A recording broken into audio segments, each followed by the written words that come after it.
Ladies and gentlemen, how are you? It is late at night down here, about 10:30, just after 10:30 p.m. uh, local time. I decided to jump on at this strange time because I was out all day. Unfortunately, we did our like Christmas because everyone's been sick. So went and saw everyone, got to see bride and groom from the wedding, which was really nice. Got to give them a small gift that I made for them, and yeah, we hung out and had a good time. A lot of laughs, a lot of jokes being thrown around. We're a pretty comedic bunch, and yeah, it was a good day. So we got a lot of updates. So they just can't wait for tomorrow. Unfortunately, there's just a lot of things going on. Hey, Bees Our Life, how are you? Kathy Lynch, good to see you. Reby, I just saw your PDF come in just before I hit the button to go live. I'll have a look at it as soon as I can.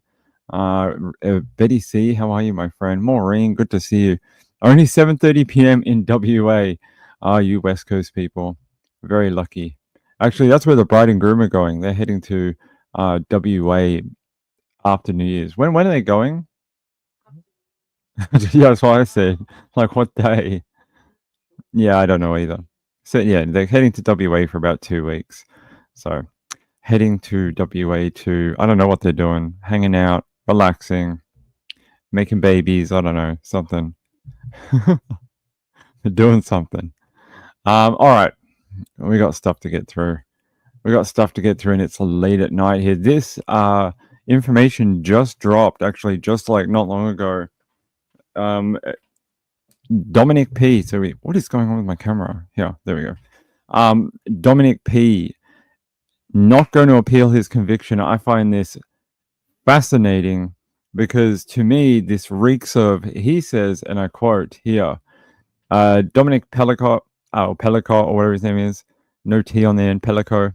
I call him the Pelican. Will not appeal against his conviction for drugging and R-wording his ex-wife.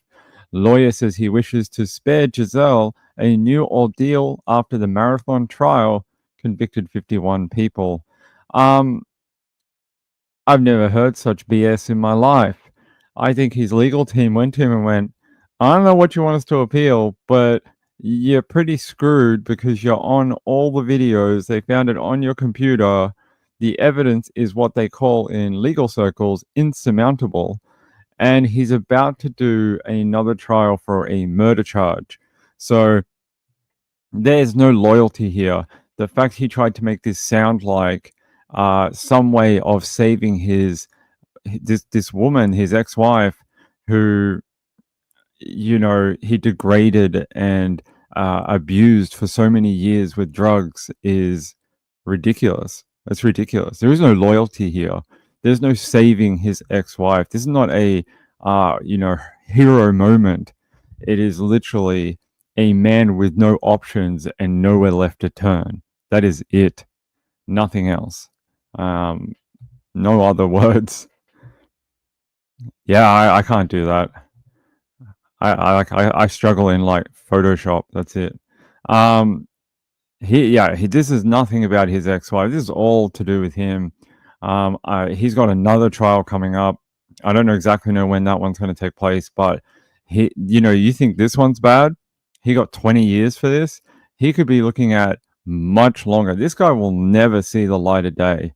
He'll never see the free world ever again, because even if somehow he got out of this, even if he did somehow appeal this, he still has Sophie Nam's murder to deal with, and evidence in that one is pretty good, pretty rock solid. They have DNA evidence. I'd like to see him squirm his way out of that one too, and I don't believe he will. They also believe he may be connected to some other crimes dating back to his earlier years. So there is no loyalty here. I don't believe that, and this is just sugarcoating by his legal team to make him seems like some sort of white knight. But I don't know how you try and paint that picture when those details said in court are some of the most horrific allegations I think I've ever heard in a court case. To be so indifferent to your wife, to treat her with such, well, disdain, really, and treat her like basically your own sex slave, that she didn't even know what was going on. I don't think there's any moral higher ground you can take here with any statement. He should just be like, I'm ready to f off and die in jail, and yeah, peace out. That's it. That's all it should be. Other than that, he's full of crap. I can't stand him. He'll never see the light of day again, ever, ever. He's going away. He's going away. Yes. So if you don't know who this guy is, he is a predator. He's a predator. He started off his offending, at least from what we know. He tried to attack women in public. He tried to attack random targets that he became infatuated with. He tried with one real estate agent, and she was able to get away. He tried a second one. Unfortunately, that girl was not able to get away from his grasp, and she was murdered. They do believe that is tied to him. He also got caught upskirting. So if you don't know what that is, that is where someone takes a recording device or a camera and sticks it under the skirt of most of the time a female, and takes photos of their underwear or worse. And yeah, he got busted doing it. See, this guy is a full spectrum sexual predator. He did it to his wife. He did it to random women. He upskirts women. He R-words women. He murders them. He sedates his own wife and invites men over to, like, you know the word. It's the R word. And yeah, I mean, I wish there was a harsher punishment. It needs to set a precedent in France to stop this. But I actually read something very interesting the other day, and I want to show you something. There was an opinion piece posted, and it was from a woman, a Western woman who had moved to France. I think she originally had moved there with her husband. At some point, they either separated or he died. I can't remember which one. And she was talking about the attitude towards women in the country. And she was saying she had befriended a couple, and it's like a husband and wife.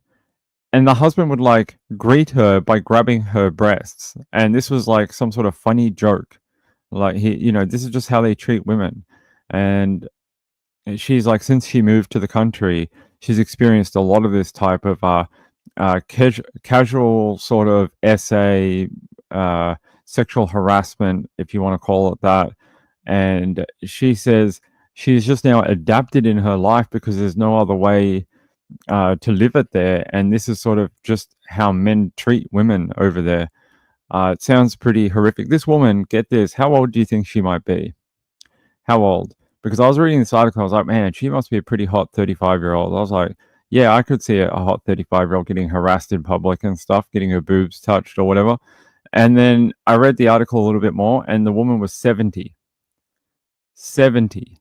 Like, it's not something you think a 70-year-old woman goes through. Like, this woman was an older lady too, in Dominique P's one, but 70 years old, she's having to deal with this crap. I mean, I can't imagine what the younger ladies have to go through. Kathy Lynch says, was he a criminal before marrying his wife? Yes, they believe so. They believe he's been offending for a very long time. Hey, love is a four-letter word. Good to see you, my friend. Hope you're having a great day. Yeah, he doesn't deserve anything. Do you know what he deserves? He deserves a 22 to the head. That's it. That's what he deserves. A 22 to the head and a freaking cardboard casket. That's it. Give him a pauper's funeral, and that'll do it. I mean, what is he, 72 or something? Don't waste the tax money. Just fuck him off. Sorry. No swearing. I was actually swearing today at my grandmother's house, and I was just talking about a story, and I just went, oh, that guy, he was being an effing idiot. And she just looked at me, and I was like, oh yeah, I'm in the wrong place to be talking like this. I have to use my show voice. I was like, whoops. I don't normally swear that heavily in front of my grandmother. We're talking about a weird story about the holiday. I'll tell you guys another time. It's not really that interesting. It's about a friend that we randomly saw, and he was doing something silly. That's all. Maureen says, "I'm not sure that is normal. She seems to have gotten into a bad crowd. Not the first time I've heard of females being harassed in France due to their different ideologies surrounding sex and relationships. Not the first time I've heard this kind of claim. I don't know if it's that severe everywhere, but I've heard there's a different relaxed approach to things like affairs, sexuality, the way women are treated, a bunch of different things." Reby says, "I never believed in the DP. I've always believed in DP. No, I'm just kidding. I've never believed in the DP, the one where they die, until I started watching true crime. I had a different opinion before I started doing this show. I was very much like, well, I'll just go whatever my country says. So my country is a no capital punishment country in Australia. We don't have capital punishment. And then when I started reading a lot of these stories, I changed my opinion because I think there are some crimes out there that are just so in the top, 5%, 2% of all offending that these people cannot be rehabilitated. Do you think Dominic P can be rehabilitated at any point? I mean, the guy's 70. Do you think even in 10 years they could do anything to him to make him safe to put him back into the public? No, right? I would say no. I don't know what you would say. I say no. Then what are we doing? Why are we just holding him up in a jail cell waiting for him to die? It doesn't make sense to me. Yeah, no swearing in front of Granny. That's right. She just looked at me. She gave me this look like, do you know where you are? And I was like, oh, yeah, sorry about that. We're getting a little loose. We had a couple of beers. Wendy R says, some crimes are just so heinous. I agree with you. And I think there is really that type of offending where it surpasses, like, I'm sure courts see average offending all the time. Doesn't make the crimes any less good, doesn't make them any less bad. It just means they fall within a spectrum and, they get the normal sentences or whatever. It doesn't make the victim feel any better, but it's just, they sort of, this is a normal type of offending. Shouldn't be, but it is. Then you get cases like this where you're just like, it's a blight on the nation, if not further afield. And I really just don't believe there's. What are you supposed to do with it?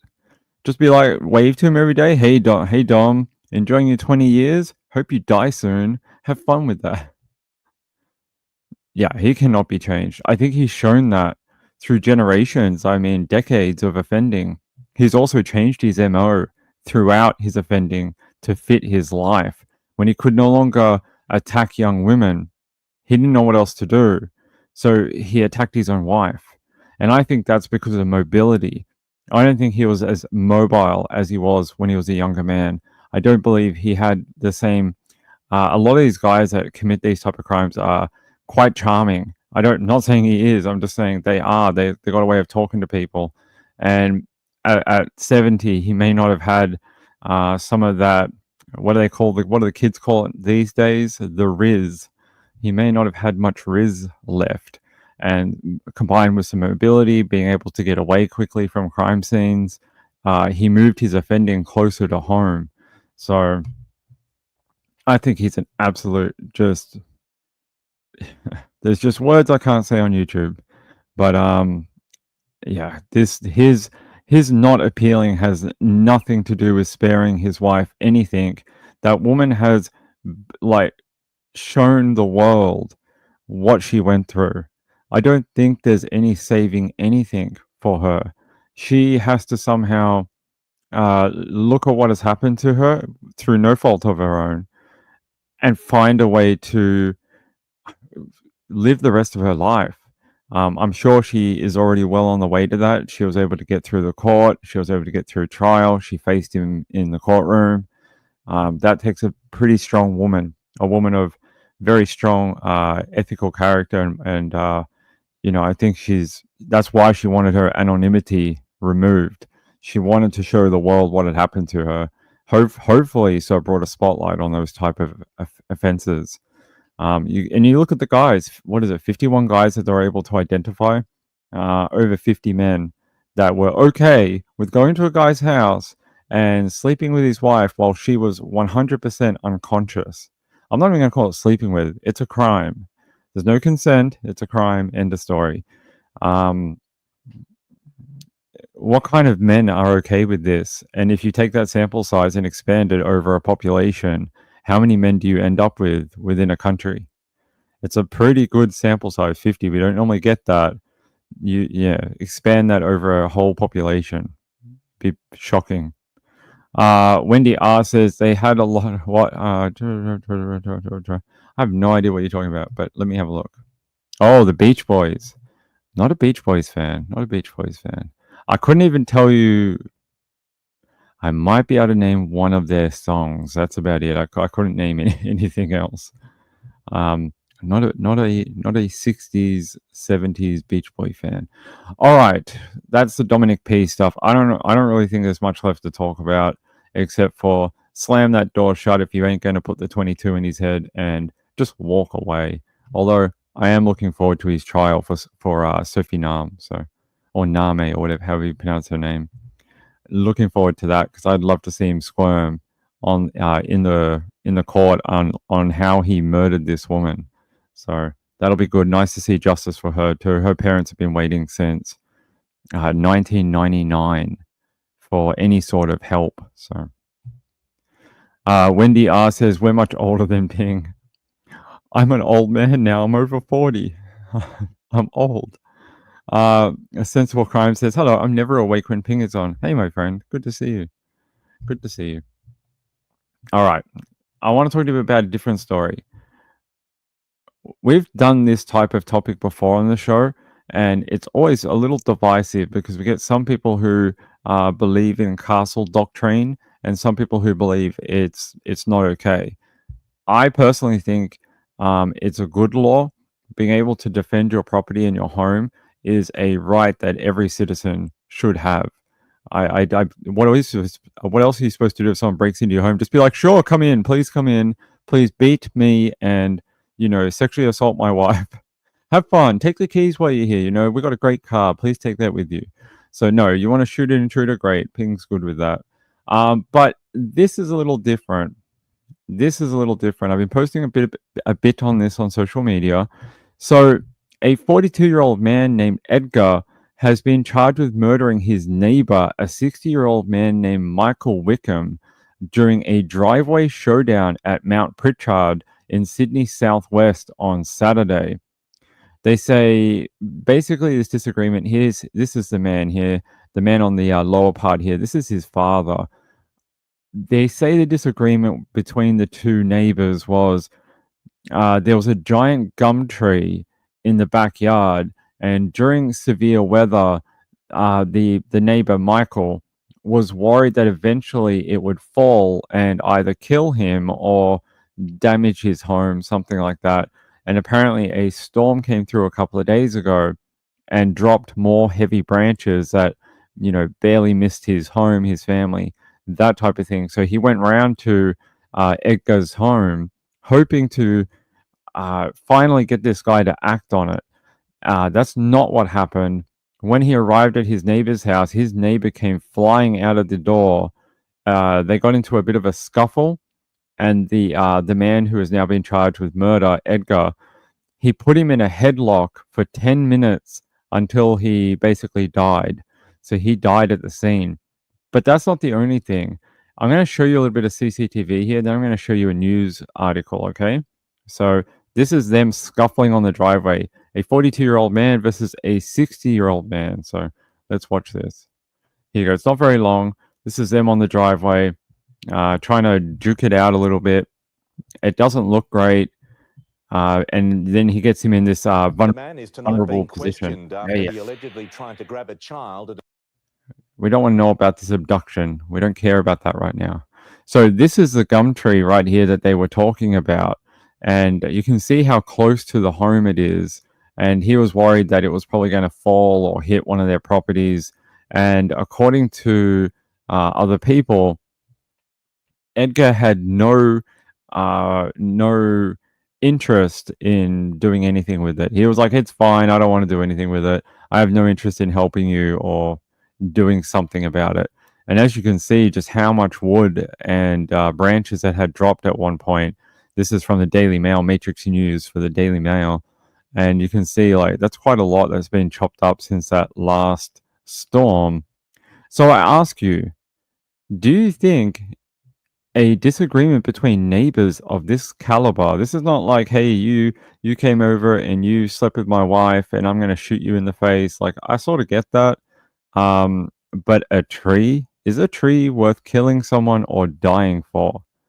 I think there would have to be other avenues you could take, like reporting it to the council or the government as a dangerous tree or something.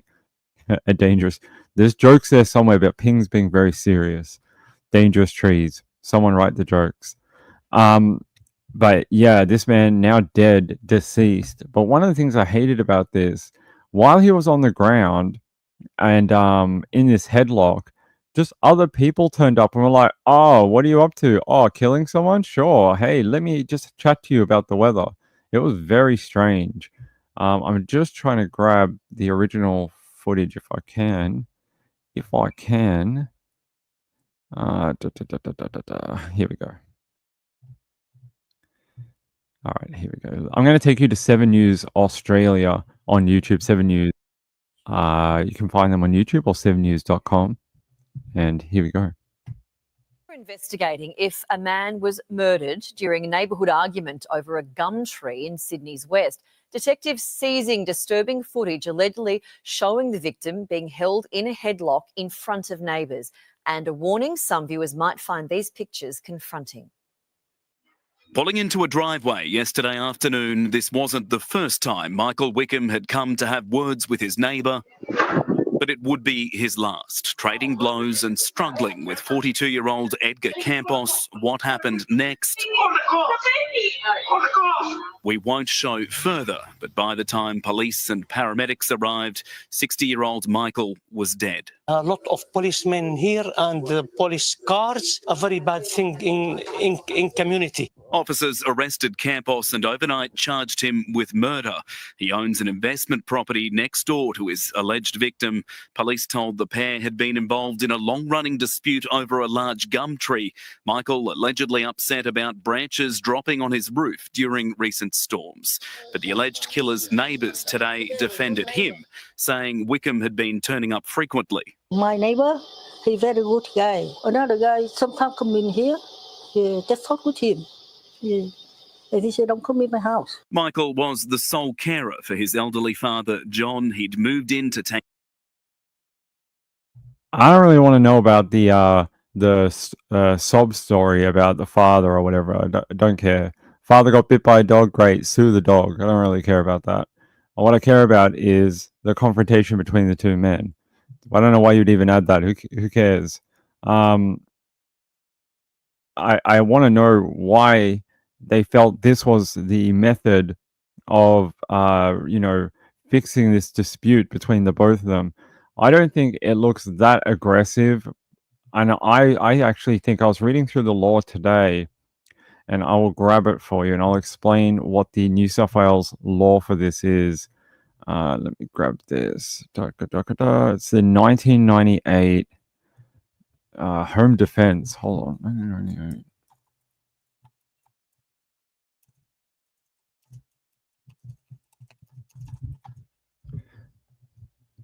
All right. So in 1998, New South Wales passed the Home Invasion Occupants Protection Act and Weapons Prohibition Act to protect citizens from home invasion and regulate weapon ownership. So what this is basically their version of castle doctrine, or defend your property or defend your home.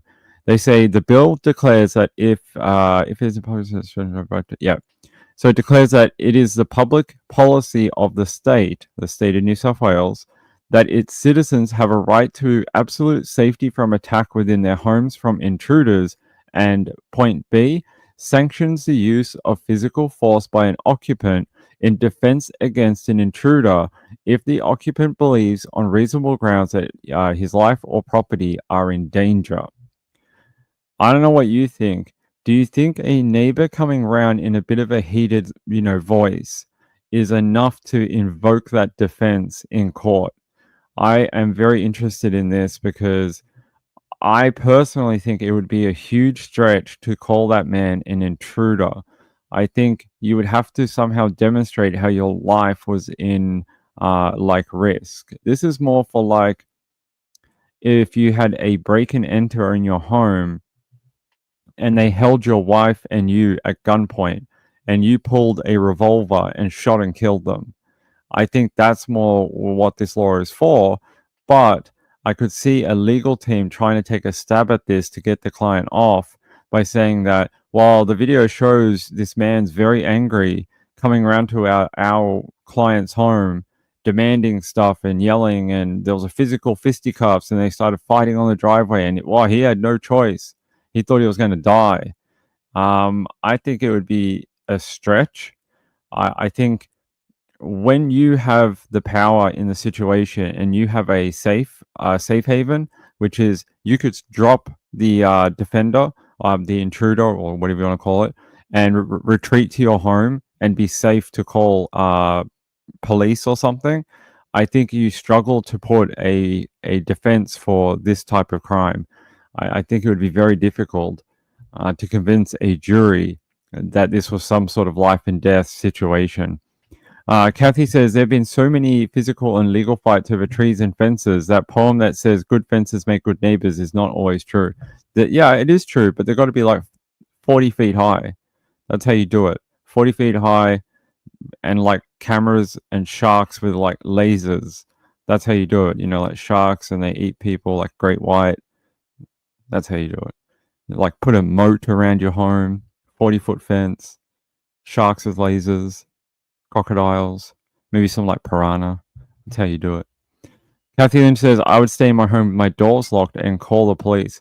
That's where I think he's going to run into trouble with trying to mount a defense or trying to invoke this particular act, is that it's very hard to picture that as a life and death situation.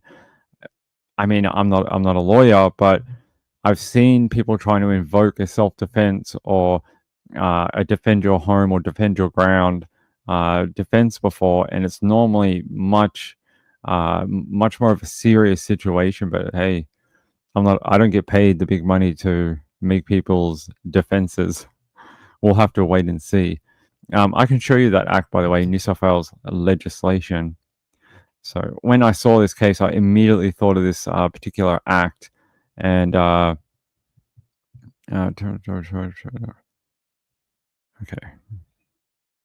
Last modified 2002. Is there an updated version? Repealed version?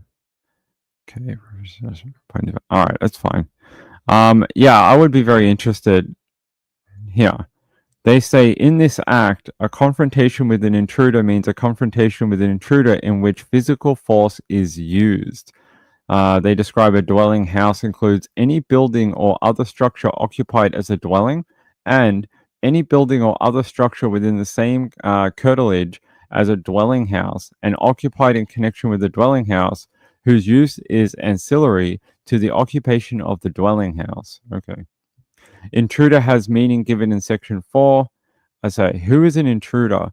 A person is an intruder for the purpose of this act if the person makes an unlawful entry into the dwelling house and an occupant of the dwelling house believes that person, in addition to the unlawful entry, has committed or is committing a crime in the dwelling house against an occupant of the dwelling house or the property of or within the dwelling house. Yeah.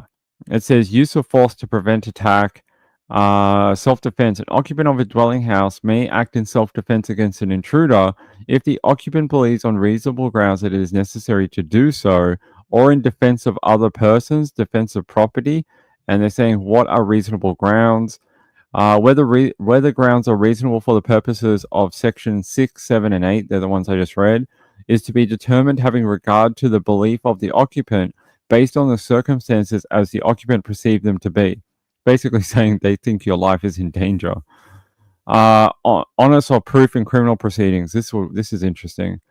If in the proceedings against an occupant of a dwelling house, the occupant seeks to rely on the provisions of section 6, 7, or 8, the prosecution has the onus of proving beyond reasonable doubt that the occupant did not have the belief alleged, or that the grounds for the occupant's belief were not reasonable grounds.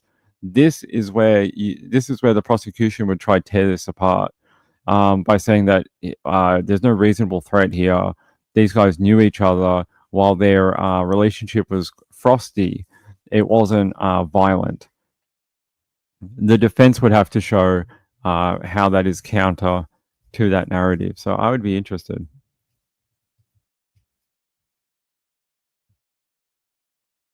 Reeby says, remember the old mate that was an ex-policeman and shot the dude in the movie theater because he felt threatened? He got off. He said it was self-defense. I don't know if I remember that one. Wendy R says, our neighbor planted a bunch of crap trees like thorny locust and box elders exactly on the fence line years ago. They're pushing over the entire fence and breaking on the property. Yes, I can understand how that would be freaking annoying. Yeah, you can actually go to your council for that and say that's called encroachment. That's an encroachment issue, and you can actually get them remedied by your council. You should be able to go to your local government and go to their planning committee and file an encroachment. I don't know what it's called in your county, but you can get it done. It's anything like trees. I think anything like ledges, rain gutters, like patios, that type of thing. You can get it because there has to be a reasonable space between your property and the fence line, and the fence line and your property. So I at least the majority of places, I don't know exactly where you live. Yeah, I don't think you need a lawyer. I think you just need to look up your council regulations and see where you need to go to file what. Don't waste money on lawyers. Waste money on lawyers if it goes further. If they try to defend, then you go get a lawyer. Don't waste a lawyer for filing paperwork. You pay a fortune for no reason. Don't pay lawyers unless you have to. Unless you got a murder charge. No, I'm just kidding. Don't come for me. Don't come for me, lawyers. I'm not. You can have all the business in the world. It's okay. We're friends, I promise. Part 3, criminal and civil liability. Immunity from criminal liability. It says here, an occupant of a dwelling house who acts in accordance with Section 6, 7, or 8 is immune from criminal liability resulting from his or her acts. If proceedings are commenced against an occupant accused of a crime as a result of the confrontation with the intruder, the occupant must be brought before the court, whether by the way of preliminary hearing or otherwise, within 9 months after the proceedings are commenced. However, the 9-month period is to be extended by the length of any delay that is attributed to the occupant. And it says here that if they do find that you are within Section 6, 7, or 8, you can be immune from civil liability as well. So they can't sue you for like wrongful death, that type of thing. But I would be very interested to know if a lawyer would take this. Here. I don't see another message from you, my sweet friend. No, I don't see. I don't know what's going on with the chat, but my next message from you, Kathy, is this one. I don't see one between here and here, except for this one here where you're talking to Wendy. But I don't see it. There's no other message. Wendy R says, and we're playing trees. Yeah. Unless I missed it. No, I can't see it. Yeah, I don't see it. Didn't show up on my side for some reason. Not sure what's going on. There you go. A very strange case of a neighborhood dispute that's really got out of hand. Holding someone in a headlock for over 10 minutes is... I don't know how you defend that either, but hey, there's good lawyers out there. But as you can see, look, dude's body, Michael Wickham, dead at the scene for going over to talk about a tree. I don't know, guys, this is what I suggest. Try and be good neighbors. It's much easier to be a good neighbor. I know some people are jerks in life, but sometimes it's just not worth the hassle for certain things. Like a tree, I'd be like, you kill my family, I'll just kill you. Good. You want to do that? Fine. But trees and stuff, there's certain regulations and acts, and just got to go about it. It takes longer, but gotta play by the rules. Arabi said, "That's terrible. Yeah, I hope you can find a solution. I'm sure there is. Hold on, I don't know what state you're in, but I mean, I do know, but I'm not gonna say it on stream. I have some idea, but I'm not gonna do that to you. I don't like to dox people, but I'll just look up generally. Hold on.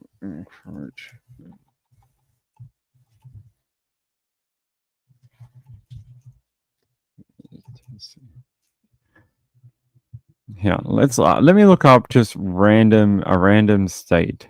I know it doesn't help too much, but laws.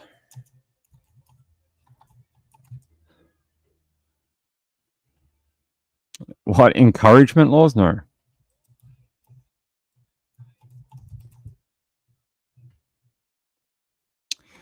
Come on.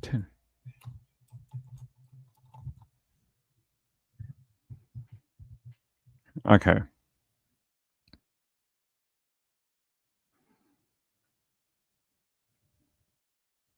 All right.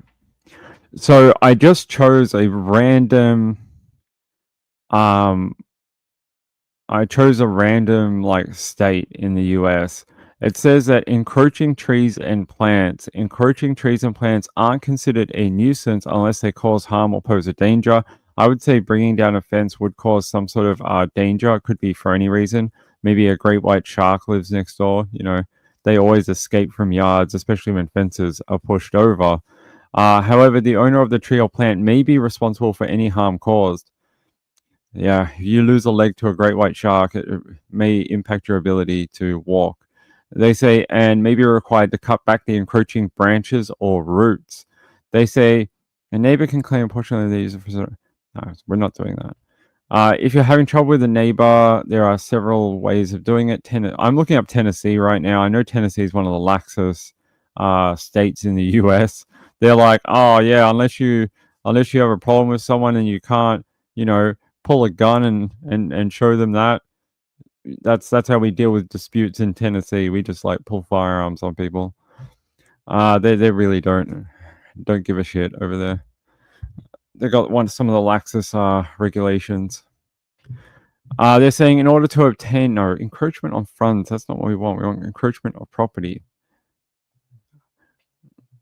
It's going great right now, guys. It's going great. Encroachment Tennessee Code, personal property. I don't think that's what we're looking for. Encroachment on estates. Not what we're looking for. Encroachment laws. Probably a bad state to choose. Encroachment boundary line trees. Here, a tree with its trunk on the boundary line is considered an asset equally owned by both adjoining landowners. Removing a healthy boundary line tree without the other land is illegal, can lead to civil liability, but it says borderline trees, a tree with its trunk on one property but its branches on the neighboring property. Okay, that's what we'd like to look at. All right.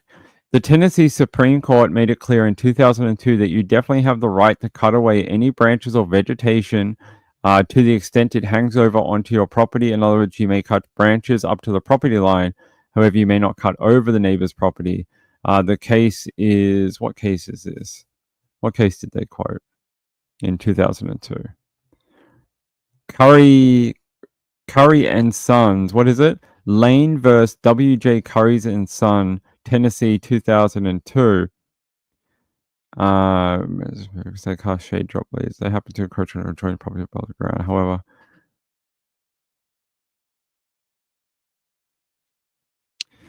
yeah, I think there's some legal remedy here. What it would be based on your state, I think it's going to depend on what your local regulations say. Is a Prosecco partner? Oh, that's an interesting neighbor. I don't know if I can do it from here, my friend. Hold on, Kathy. I can't. Give me 1 second. I will make you a moderator. Hold on, my friend.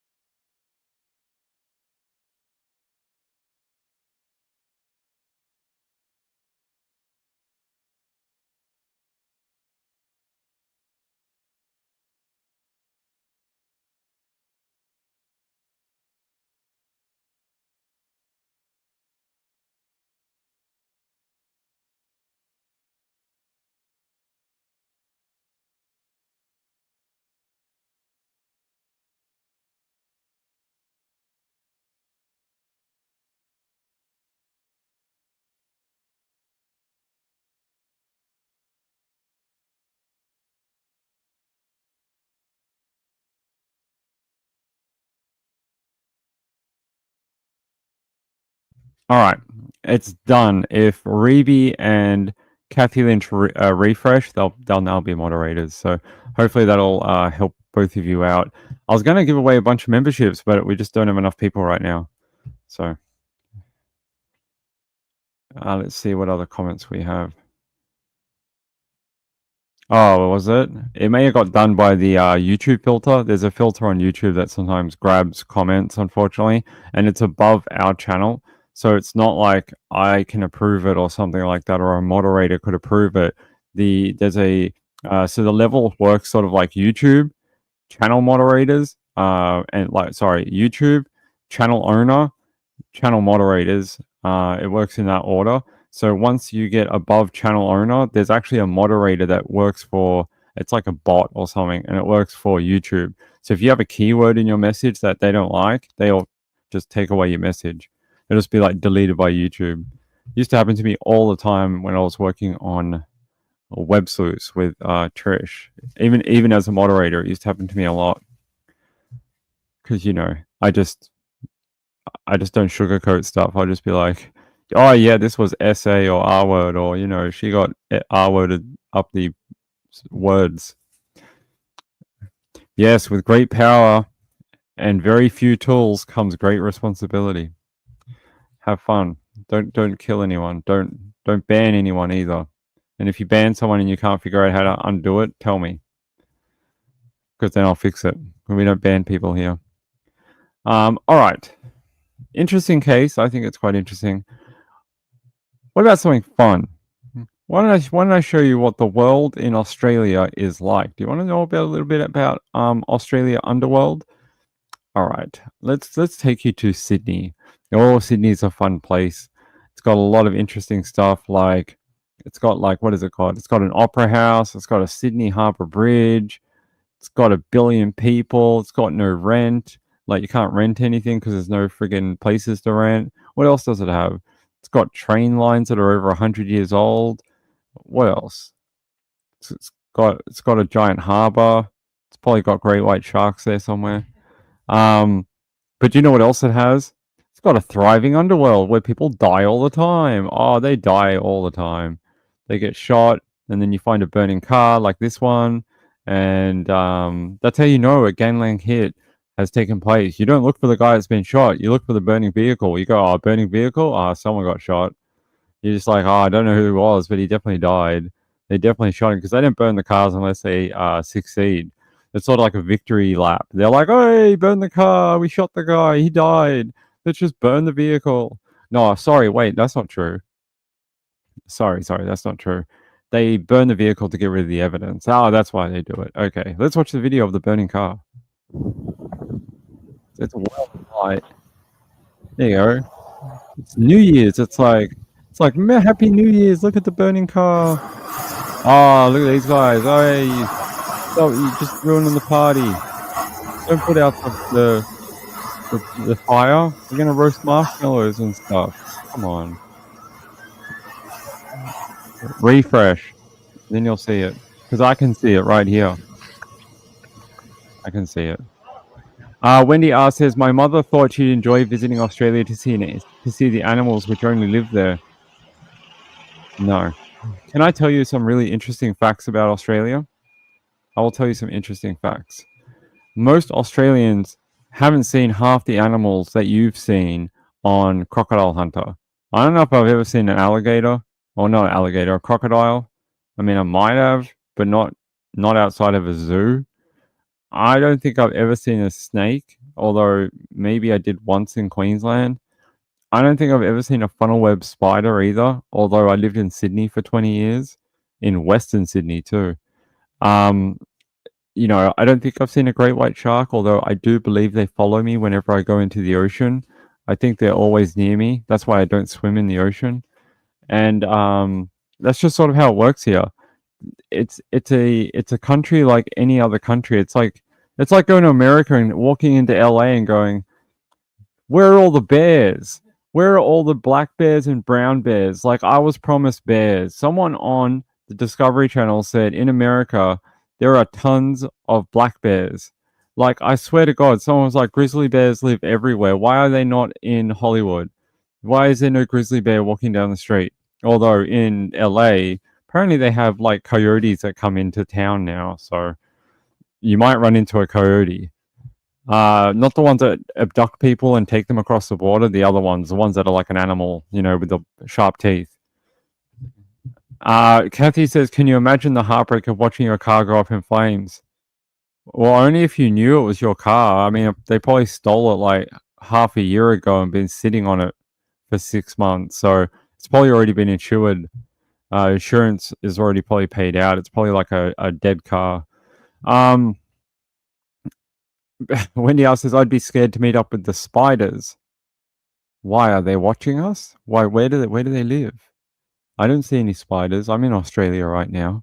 I mean, I know we like to rile up tourists about spiders, but I mean, I'm sitting in a property in Melbourne, Australia. I don't see any. I mean, are they invisible? Do they have cloaking devices? I'm not sure. Have I ever held a koala bear? No. I don't think you're supposed to do that. I think they get quite angry if you try pick them up. I don't think, there's no people walking around the streets going, "Hey, look what I found." And they're just like walking around with it and go, "Do you want to have a hold of it?" Like it's a baby. I don't think they do that here. It's like there's no kangaroos either and you can't ride them. They're not like horses or anything. Yeah, I don't swim in oceans. I'm scared of the sharks. Reby says, "I've seen a green tree snake." I think that's about the only one I've ever seen when I lived in Queensland, because they're sort of everywhere. They're only little.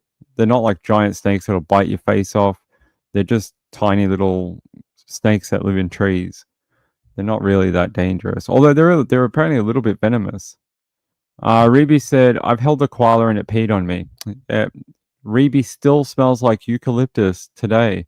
Yeah, go up and smell her. When you meet her, smell her, and you'll be like, "You still smell like eucalyptus." And she'll be like, "Yeah, that's koala pee. I still smell like koala pee." Wendy R says, "Maybe us foreigners watch too many exotic wildlife shows." I have a very, very interesting fact for you.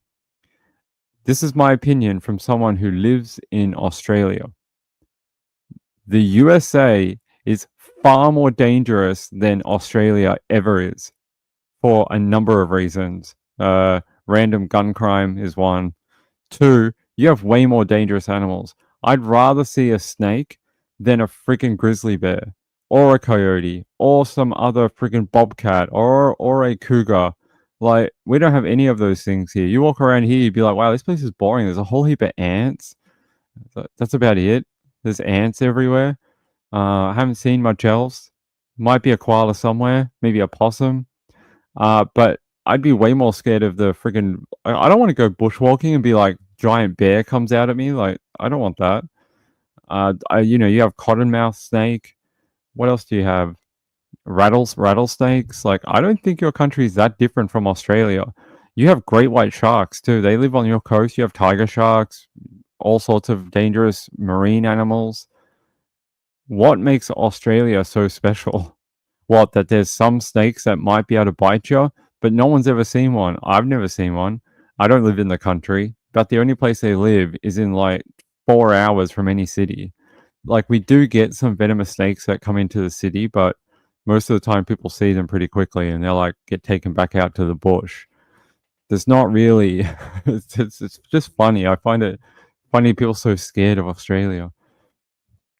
Kathy Lynch says, "Ping, we have lots of black bears in Gatlinburg and the Smoky Mountains. One tried to get my picnic food. I was like, no way." He's still at it after 35 years. He's still at it. Yogi Bear, still trying to steal picnic baskets. Yeah. So that's my opinion. I think actually America is way more dangerous. A lot of Australians have this opinion, and we find it quite funny when Americans, Europeans are somewhat traumatized about coming to Australia. But yeah, it's just like anywhere. It's like if you lived in Arizona and you walked outside and went, "These people lied to me about this place. I don't see any mountain lions. They keep warning me about these mountain lions that probably live here, but I've never seen one. I lived here for 25 years." It's sort of the same thing. There are dangerous animals, but it's like anywhere on Earth. There's dangerous animals everywhere. Ruby says, when I lived in Brisbane, I had a koala living in my trees in the neighborhood. They make the most terrible noise when they are mating. Yeah. Yeah. Think of like what Oscar the Grouch on Viagra might sound like. And that's pretty close to koalas rooting in a tree. It's pretty close. Gayla says, what made you come on at this time?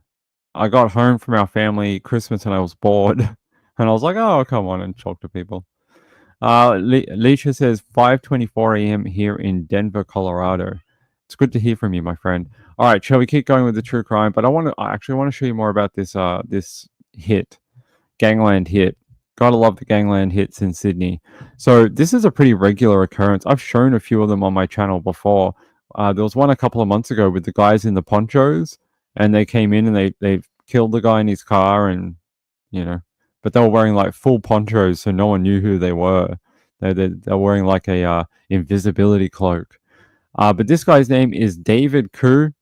His family and neighbors desperately tried to perform CPR on him before emergency services arrived, but he could not be saved. He was gunned down outside his home in front of young children in Sutherland Street, Camley Heights in Sydney Southwest, just before 6:50 p.m. on Sunday. That was yesterday. They say on Monday, detectives revealed the 31-year-old had links to Asian crime gangs and was a known target for underworld rivals. Sounds like a great guy.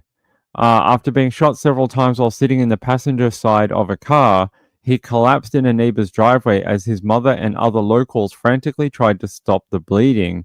They said he was losing a lot of blood, but it was too much for us to handle. They added, I heard the bang, bang, bang about 3 times. I saw the blood. I saw the guns. So that means it's serious. That's a very wise person. They seem to know when things are serious. The brutal killing happened in front of 10 children, with a shocked dad saying his kid shouldn't have to go through something like that. Well, there's a, I'm sure he didn't deserve to be killed, but there's a saying about life choices and, swords and if you die with them and stuff like that. They say Detective Superintendent Danny Doherty, oh man, we've heard from him a whole heap, branded the fatal shooting as brazen and unacceptable. Then why did it happen? How come it keeps happening? How come you can't seem to solve them? How come there's like 50 of these that you've never arrested anyone for? Tell me about that, Mr. Danny Doherty. They're saying it's a very sad, tragic situation, despite what his history may have been, or despite what his links are. It's terrible for his family. Would you have said that about him before he died? Would you have said nice things about him before he was shot and killed in his car? If not, then it's a false statement. If you would have been like, man, that guy, he's got heaps of criminal links, I can't wait to arrest him, then your statement rings false. They say he also revealed that Koo had links to Asian crime syndicates and was involved in Sydney's illegal drug trade. They say Danny Doherty, superintendent, says people don't always lead the high life and have the bling, but there's consequences if you're going to be involved in organized crime network. There's the cop I know. Good work, Danny Doherty. And they said, and they end up dead on a street in Sydney. Now he's dispensing the wisdom. A short time after the shooting, the suspected getaway car, a white Audi sedan, was set alight and destroyed at a park in nearby Wakeley. They said, I didn't get too close because of the mini explosions coming from the car. That's a cool party trick, mini explosions. And I was a bit scared, so I didn't get any closer. I wouldn't either. Like, you never know what's going to happen with mini explosions. They say here, police remained at the scene at the shooting on Monday, where detectives went door to door to speak to potential witnesses about what they saw and heard. Guessing they're going to get a lot of no comment, or I heard a lot of bang, bang, bang, and then a fire. And then a guy died. And they'll be like, thank you for your very valuable information. They're saying his car was taken away for forensic testing. A concerned resident said he was scared, especially when it's not something that I would personally expect. Okay. Well, then you must not be in a crime gang, because I think they probably expect it. The suspected gunman is still on the run Monday night, despite a second getaway car was found in nearby Bossley Park earlier in the day. Police executed a search warrant at a nearby address on Monday morning as part of Strike Force Loria, which was established by the state's Crime Command Homicide Squad with detectives from Fairfield City Police. The 33-year-old man has been charged with being an accessory after the fact to murder. After the fact? What about the guy who committed the murder? Who's he? How do you get the guy who was the accessory after? What was he doing? Holding the petrol can? And you're like, oh, buddy. Oh, we got you. Tell us about the guy who had the weapon. And he's like, never, never. I'm just going to tell you about the petrol. He will spend a night in custody and appear in Parramatta Local Court on Tuesday. Acting superintendent said the shooting was a targeted attack. No, duh. Are you sure about that? Very, very, it's brand new information. They said this is not a random shooting. Thank you again for obvious comments. They say a person unknown has approached from the road, gone up to the driver's side window, and fired a number of shots into the window. Very original. They say Canley Heights killing just comes over a month after the Comanchero associate was shot dead in a car park of a busy petrol station. That's the one with the guys in the ponchos. So I can show you that, actually. Sorry, it's not funny. Someone died. Ping, stop laughing. Why do you laugh about these things? Are you a sick individual? I might be, yes. I might be, just a little bit. All right, let's see. Let's see if I can show you that where they run up to the car. It's pretty interesting. Yeah, here we go. So this was the one that happened a couple of months ago. As like I tell you, these happen all the time. Hey, Crackly, you doing right? You doing all right there? So do you like to do that when I'm on the show? You're just like, let me find the loudest material I can find and just start crumpling it. Sorry. All right. Let's watch the video. Warning. The following video contains images that may upset people who are in organized crime. This is pretty brutal.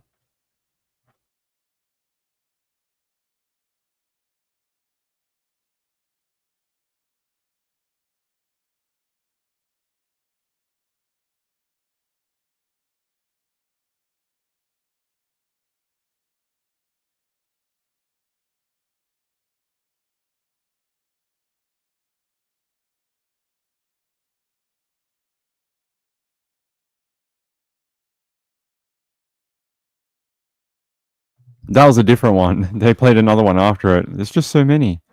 Yeah, this is really interesting. These guys almost look like they just look so funny. They'll just do anything. Look at this. His gun. The first guy, the gun jams.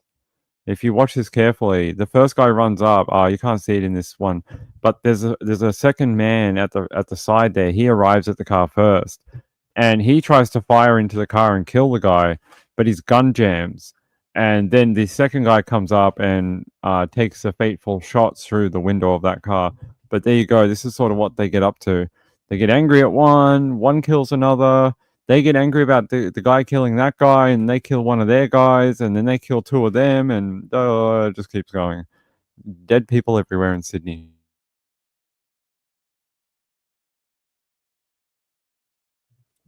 More importantly, why are you talking to yourself? I often talk to myself in the third person on the show. I find it fun. It's often fun to talk about myself. Yeah. Retaliation, yeah, basically. And the cops are like, yeah, we're totally stopping all of this. Yeah, 55 dead gangsters in 5 years. We'll be making a task force, and we'll be trying to stamp out this type of criminal activity. We are very disappointed. They've been very bad boys. We will definitely be talking to their mothers after school today. That's sort of how it is. Nothing stops. They keep doing it. Reeve says the Australian underworld is at it again. That is true. Lots of crimes not resolved. Many. Yeah, 2 male cats. Yeah. All right, Gayla. All right. Good luck at the doctors. Good to see you. Hey, dyslexia. Good to see you. Wendy R says you'd think they would exterminate themselves, but they just keep cropping up. It's almost like they they just keep making them. Somehow they just keep, you know. Oh yeah, I've recommended it before. The season 1 is really, really good. It'll really give you a very it'll give you an insight into the underworld in Melbourne where I live. I actually witnessed a gangland hit when I lived in Melbourne. I lived in Melbourne. I moved here when I was 20 years old. Actually, I was 19 when I moved here, almost 20. And in one of the first places I lived was north of the city, and I witnessed a man get shot in his car. And he was some sort of drug importation, something like that. And I fully witnessed this guy get almost executed in his car. A guy ran through a park. There was a park down the road. Guy ran through the park, ran up to the car, got a pistol, pointed it at the car, just through the window. That guy actually turned the car around while being shot, drove down the street right in front of us. We were right in front of the police station at the time. And he pulled into the police station and just honked the horn. The cops all came running out because they're like, who the hell is beeping at this time of night in our driveway? And they came running out. They pulled the door open. The guy just fell out. He was just riddled with bullet holes. He survived. That guy actually survived. He didn't die. But after his recovery, a few months later, they tried to kill him again. And he survived that one too. I don't know if he's alive today, but I can actually show you the article from that particular gangland hit. And it was an interesting introduction for me to Melbourne. I'd only been here about 6 months at the time. And yeah, witnessed a gangland hit. Yeah, it's a very interesting... I've lived an interesting life. Hold on.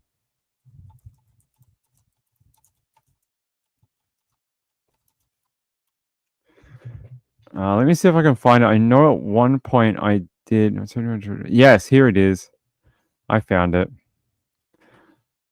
Sunday, 13th of November, 2005. It was 1:30 in the morning. And I think I'd gone to the shops with my girlfriend at the time. Not Mrs. Ping. Not Mrs. Ping. That was Roxy. Remember? Yeah.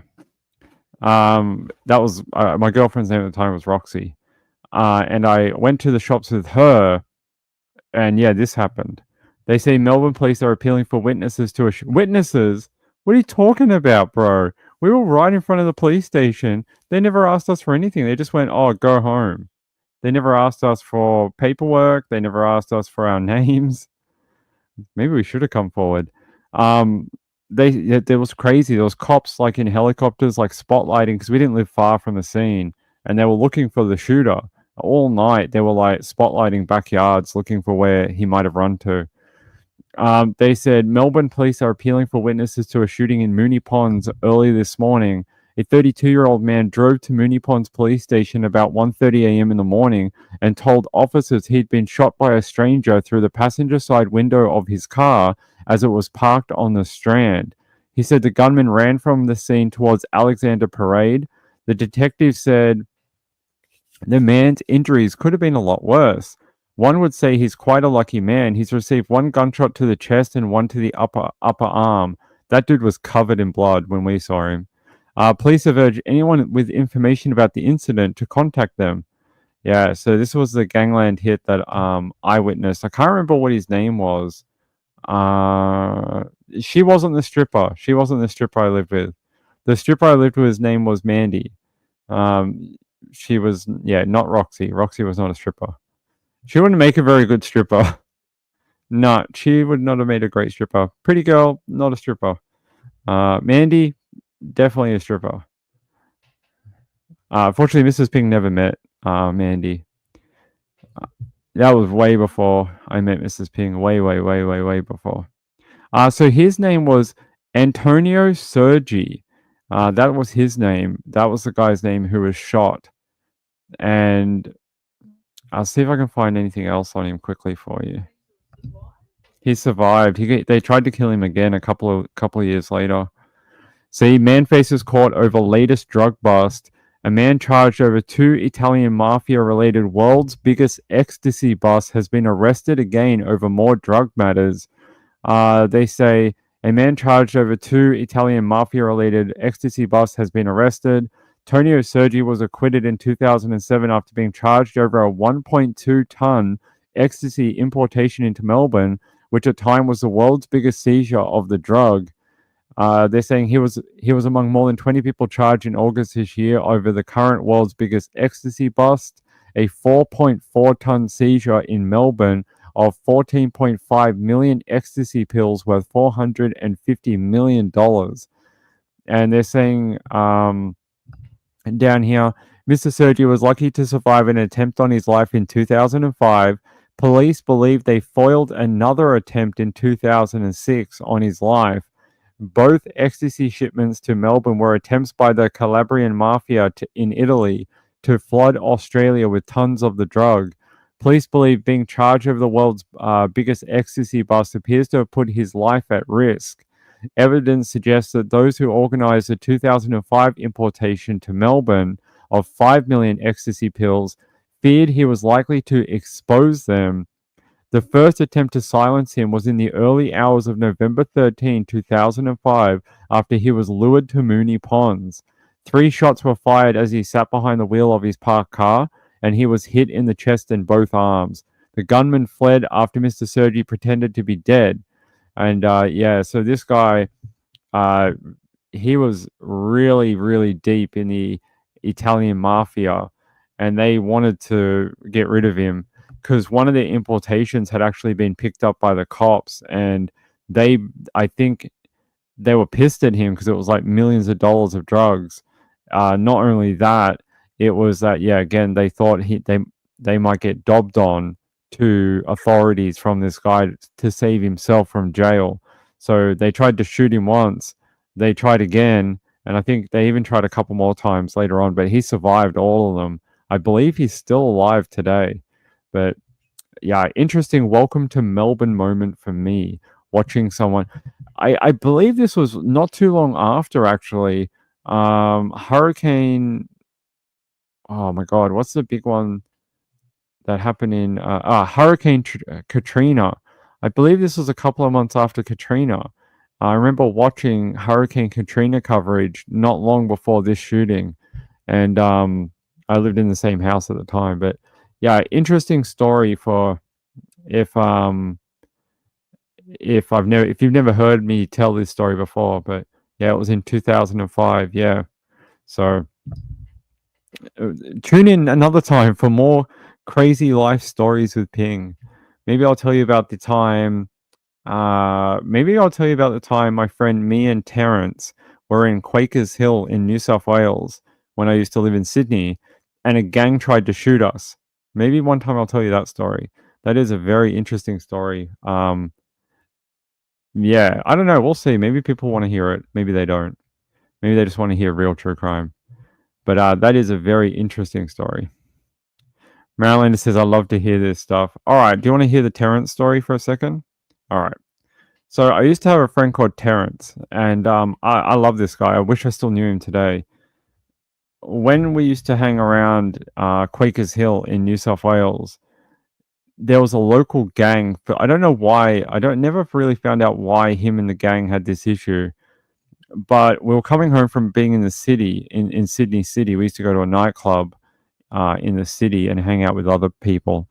And on the way home, I don't know why he chose to do this, but I think it was some sort of retaliation. He picked up an empty bottle, and the guy's car was at the near the train station. We came back on the train. He lived not about 2 blocks from the train station. We were walking back through a group of stores and restaurants. He saw the gang guy's car, and he picked up a bottle and smashed it on the hood. And I still don't know why he did that to today. Probably just to piss them off. So we were walking through this vacant block to get to his street at the time. And all of a sudden, just headlights start coming from some direction.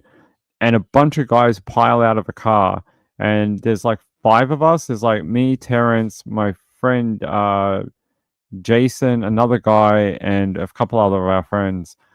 and they start punching on. They're like chasing us up the street with it's like fist fights going on with some guys. Some guys are wrestling with another guy.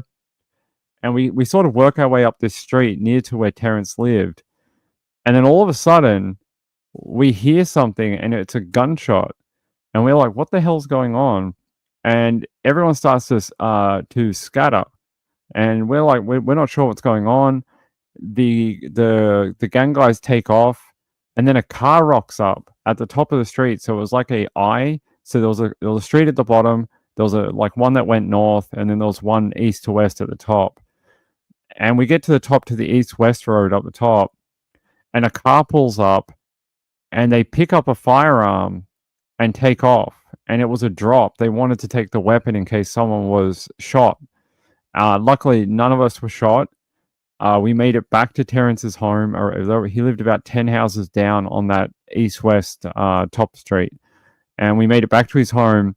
And his dad was out the front going, I heard the gunshots. What the hell is going on? Why are you guys all bloodied up? And why do you have black eyes? And why does everyone look bruised up and knuckles all red? And he didn't know what was going on. And I didn't even know what was going on because this is my first time I was ever been with Terrence and this situation. But I don't know. I was just like punching on. This guy grabbed me and I was like smacking him in the face. And anyway, stupid things we used to do as teenagers. But yeah, very interesting story. I don't know whatever happened with that. Unfortunately, I moved away shortly after. I moved away about 9 months later. I moved away into Melbourne, and I lost contact with Terrence and that sort of group of friends. Maybe a good thing. But yeah, I don't know why that ever was a thing. I don't know what his backstory with those people were. But they were like big drug runners in that area. It was a very strange situation. Hopefully one day Terrence will reach out to me and I can get him on to tell his side of the story. Reby says, I think I would like to interview Ping so he can tell all his stories.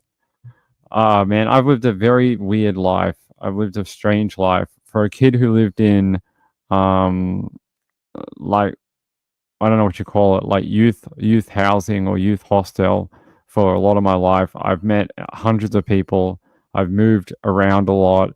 I've had different friend groups. I've moved states several times. I've done a billion different things before the age of 30 that people maybe haven't done before they're the age of 60. I've lived a very, very funny life. Yeah. So that's just two of the stories. I've got a million more that we've done stupid things or and again, I really don't know. So if anyone asks me, I don't know the backstory between that gang and Terrence. I don't know why he was so. I don't know if they used to bully him. So one thing I left out of that story is Terrence was a goth. So he dressed in like, dreads and black clothing, the metal kind of look. I don't know if that had something to do with whether they used to bully him or something. I'm not sure.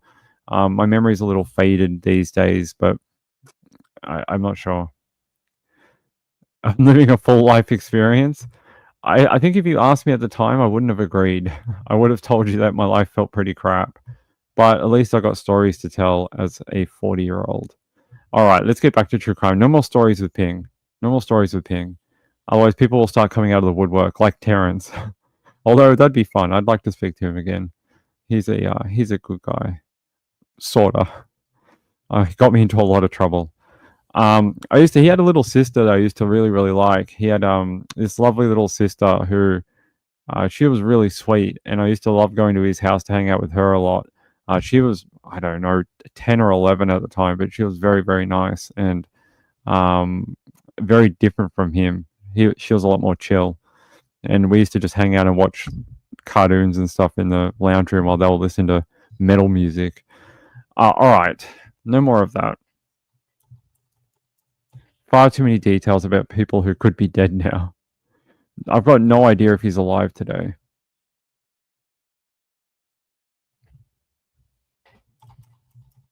Oh yeah, someone just messaged me saying there was an Amber Alert, but apparently it's been resolved. Let me just have a look very quickly. What time is it? Okay, we can go for another 20 minutes.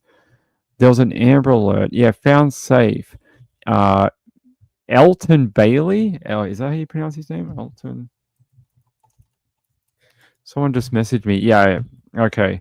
So Amber Alert cancelled after 2-year-old Knoxville boy found safe. Thank the Lord.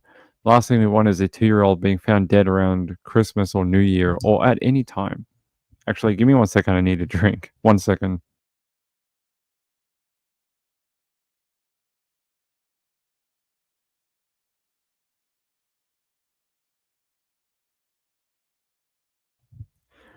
I also had a friend called Stitch. That was a goth. Anyway, long story. Yeah, Tennessee again, right? Missing children in Tennessee. Very strange. Amber Alert cancelled after 2-year-old Knoxville boy found safe. That might be a miracle in Tennessee. They're saying Elton Bailey was found safe. The TBI posted shortly after 9 p.m. Sunday. No other details have been released, but they're looking for this vehicle at one stage. Tennessee tag 8598. Wait, I can't read. Jeez, ping. Tennessee tag 859BBGN. So that's the vehicle they were looking for. The one that has this license plate right here that I could have read from. Here's a little photo of him. What a cute little boy. 2 years old. They're looking for that 2002 gold Ford Explorer with that TN tag. They say Bailey, who is white, 3 feet tall, 3 feet tall, 35 pounds. According to the alert, he has blonde hair, blue eyes. Bailey was last seen wearing a gray shirt, gray pants, and black shoes. Well, thank the Lord. I'm so happy that he's okay. Far too many children go missing in Tennessee that don't wind up being found, and their cases just languish in the system, and nothing ever gets done about it. Every 12 months, they're like, "Look at all these sad children who have been lost to the system in Tennessee." And then you go, "Well, are you actually going to do anything about it?" And they're like, "No, but we'll keep posting articles every 12 months with all the names and photos in case maybe you see them." It's like, okay, great. Thanks for that. Let me just check here, Amber.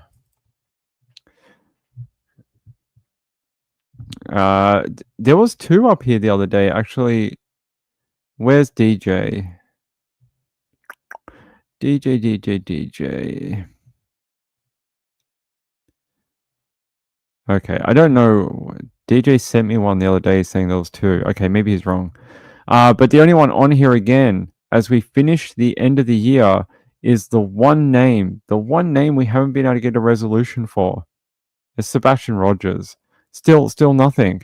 No update. Don't know where he is. Is there an investigation? I don't know. Maybe. Are they still searching for him? Could be. Who knows? But which is a sad state of affairs because in 2 months' time, it'll be a year anniversary since he went missing. I think it's horrible, but I always talk about this sometimes late at night. I still think if you want to solve this, you need to go back to step 1. Unless you can tell me a place past the point of reporting him missing where someone has seen him, then you could only have one place to go, and that's backwards. And until you can take that next step, there's no next part of this investigation. The grandfather left the child in a car. Oh my God, is that what happened to Bailey? That's so sad. So someone pinched the car. Wait, it doesn't say that here. Yeah, the TBI put out a Amber Alert just after 6:30 p.m. on behalf of the Knoxville Police Department. Knoxville Police said Elton Bailey was inside the gold Ford. Oh, that was stolen from a home today. Jeez, you absolute jerk. Why do they do that? They're so desperate for the car. They're like, yeah, I'll take the kid too. Well, you can't pawn the kid. Like, what are you going to do? You can't just be like, I'll drop you off at the local 7-Eleven. You call for a cab and an Uber and you get home. No, like it doesn't work like that. I'm glad they found it. I'm glad hopefully the thief realized what happened and somehow got the kid home or went to a police station and dropped the car off. Who knows? But I'm glad Elton Bailey is okay. Good news. It's good news. I like good news for once. He's a cute little boy. So it looks like a nice little kid. I'm glad he's back with his family. I wouldn't be letting grandpa watch the boy anymore. I don't think that's like super fair. Anyone's car can get stolen. There was a woman in Sydney who had her car stolen. She hopped out to pay for petrol, and someone jumped in the car and stole it. And the kid was in there. Though she was on her way to taking him to preschool. I don't know if that's. I mean, I get it if you wanted to be cautious around him for a little while, but I don't think you can take it all out on Grandpa. I mean, Grandpa probably felt terrible. Hold on. Everyone wants me to talk about this story. Why am I getting 10 messages from people? Everyone wants to talk about the Spanish story. All right. Fine. Last story, then we're getting out of here.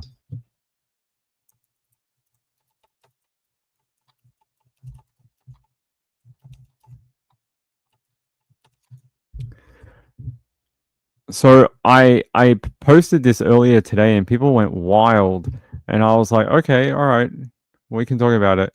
It is pretty weird. Son is arrested for exhuming his mother's body from her grave and driving her coffin home. They say a man has been sorry, I can't even say it with a straight face. It's so weird.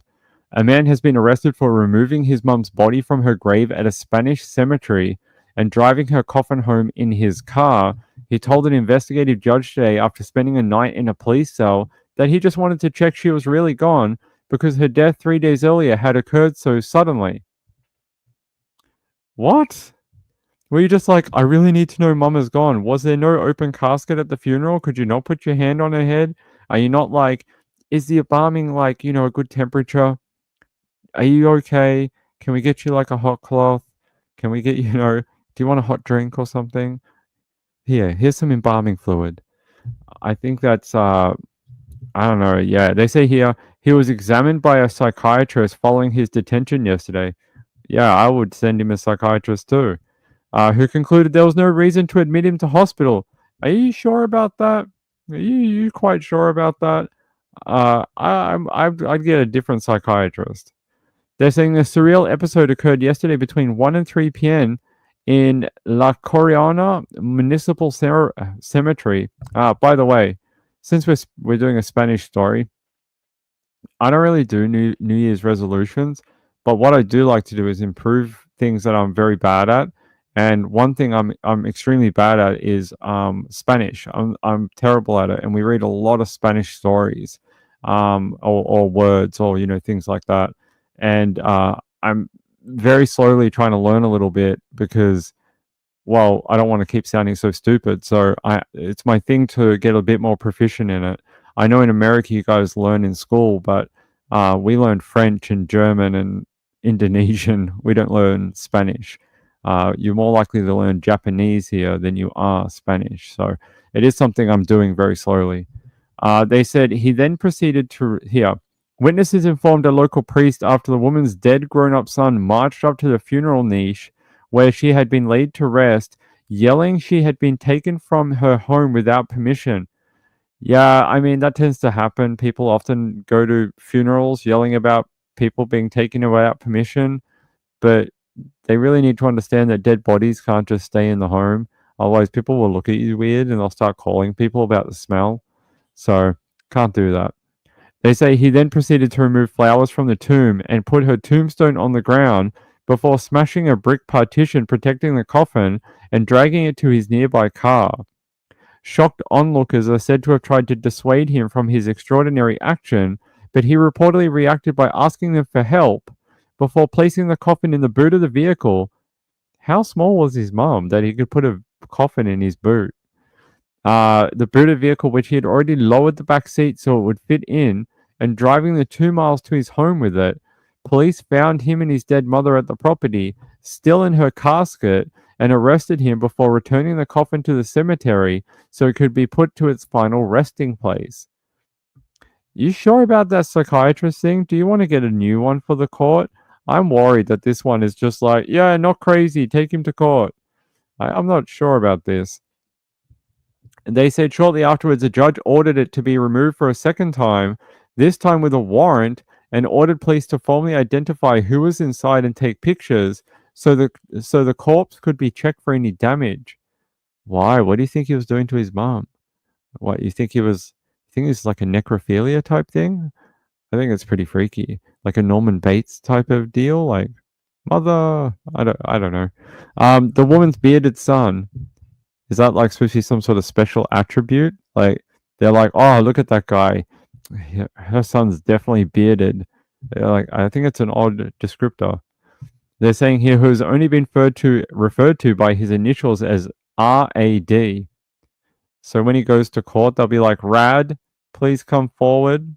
All right. And they say he was photographed in the local press around midday today, being led into court in handcuffs, flanked by 2 armed police officers. He was released about an hour later after being questioned by a judge and told he could visit his mother at the cemetery where he removed her body yesterday. But he was also warned he remains under investigation and could end up being charged with grave desecration. I would be looking at other things. They said he declined to make any comment as he left court with his lawyer. It was not immediately clear why his mum had died or how old she had been when she passed away. I'm guessing she was however old she was when she died. Pretty sure it's pretty easy information to find. You have the dude's name in the court records. You can just Google it and be like, oh, she was 62. Okay, cool. It's a weird thing to be like, we have no idea how old she was. This old lady, she just died. Age, no idea. How'd she die? Who knows? Just dead body. Just, you don't see them very often at cemeteries. Yeah, very strange story.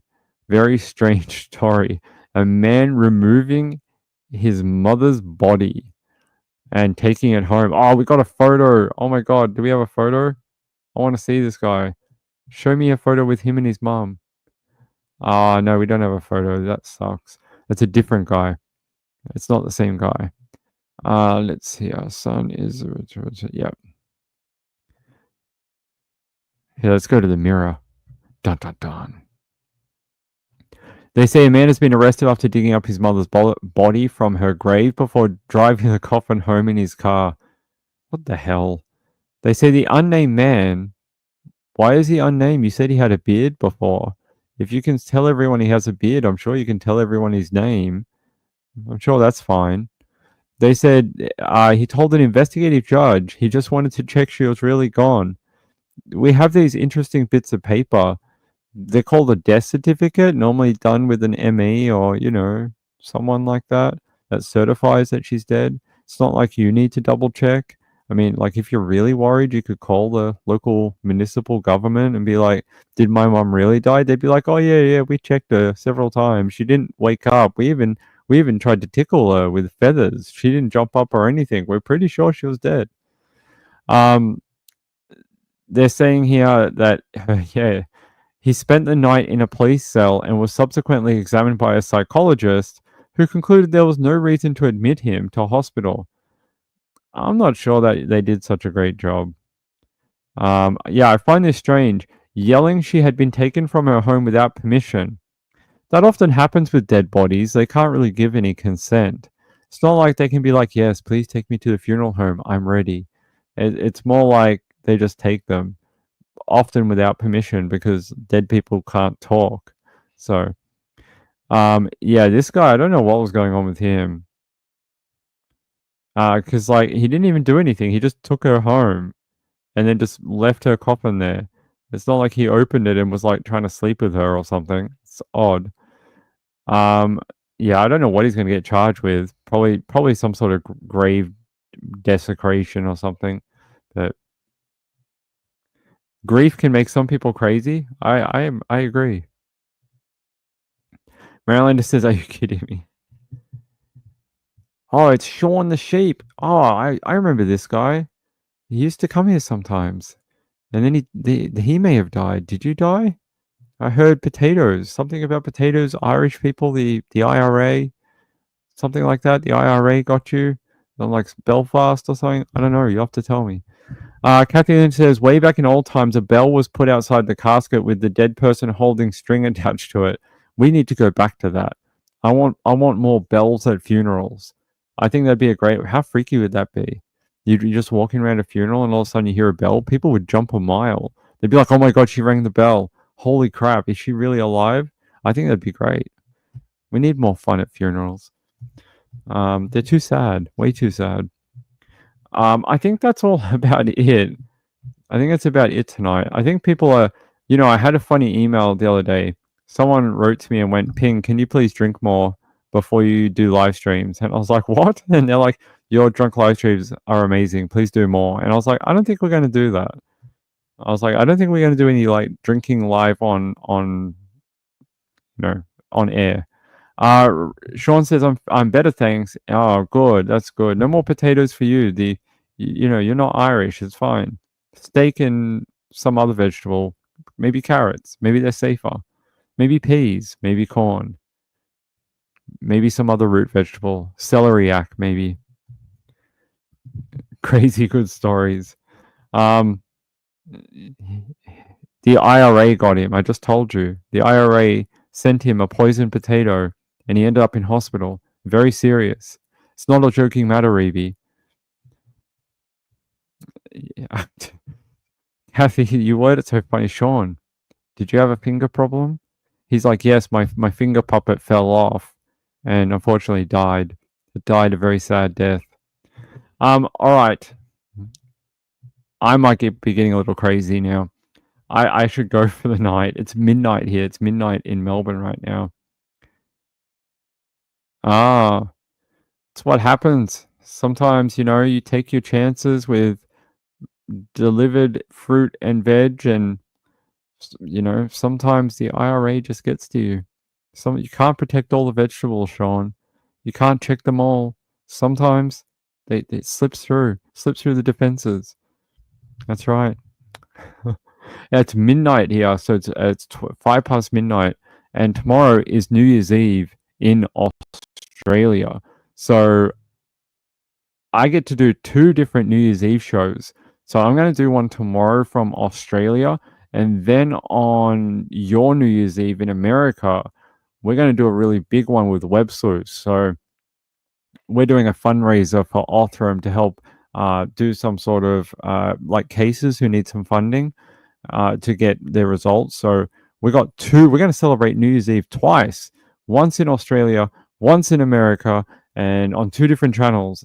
And we may even multi-broadcast. So I may even set it up so when I'm on Web Sleuths, it'll broadcast over here too for people who are not subscribed over there. So if you're not and you don't go to that channel, that's fine. I'll set it up so it'll stream over here too. I don't know what else we're doing other than that, but I'm sure I'll get an email at some point from Trish and Stacy telling me what's going on. But yeah, get ready. We got an action-packed New Year's Eve coming to you tomorrow, and then the day after for you guys. And then we'll be in 2025. 2025 is going to be, I hope it's going to be a great year. We've got a lot planned. We have so much. Me and Mrs. Ping have been planning the trip to Erin Patterson. So Erin Patterson's trial is coming up in April, and we're frantically working on it because it's a logistical nightmare. It really is. We have to travel. It's like 2 hours from home to get to court, and we're trying to work out accommodation, and if she has to come back, and if we bring the cats with us, and blah, blah, blah, blah. But my mother-in-law said she'd look after the cats if we need to. So that's good. So we can head out to trial. So we're going to trial next year for Erin Patterson. We have like 3 other trials, which I won't be attending, but we will be covering between January and March. We have at least 3, I think maybe 5. It's going to be a really busy early 2025. One of them is Susan Simpson's husband goes on trial maybe in February. We have another one for a fraud case out of Florida that's happening, I think, January. There's another one in late January for a completely different case. It's going to be an action-packed 2025. So if you're not subscribed to this channel and you want to see what happens in 2025, or even just on New Year's, or you just want to hear more crazy stories from Ping, subscribe now. I would really appreciate it.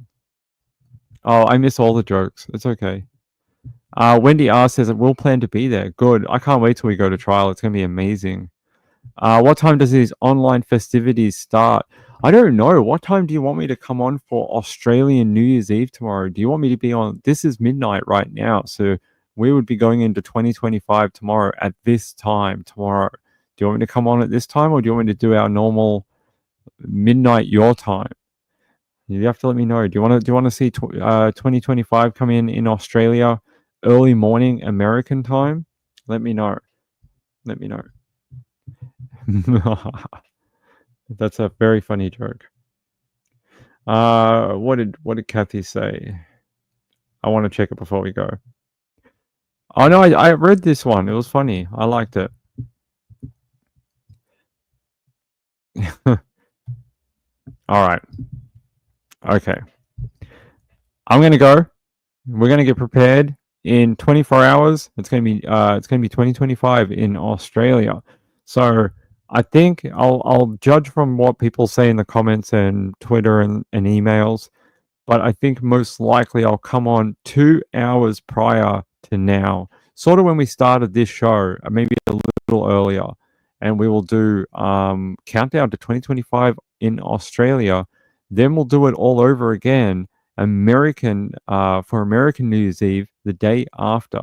I think that'll be very interesting to see 2025 come in two different places, almost, what would it be, like 18 hours apart. I think it'll be fun. Oh, it was about your finger? I don't know. Ladies got to stop messaging me about what you do with your fingers. I think, Mrs. Ping might get angry. All right. In a motorhome. Okay, you got to tell me more about the motorhome tomorrow. All right. Hey, love you all. See you tomorrow. Sorry about the thumbnails. They should be fixed soon. I think within the next 2 to 3 days, we should have our Canva back up and running with all our old files and decals and things like that. Yeah, with all the computer issues, it's been very low on the priority list. Just getting the shows out has been the real priority. So,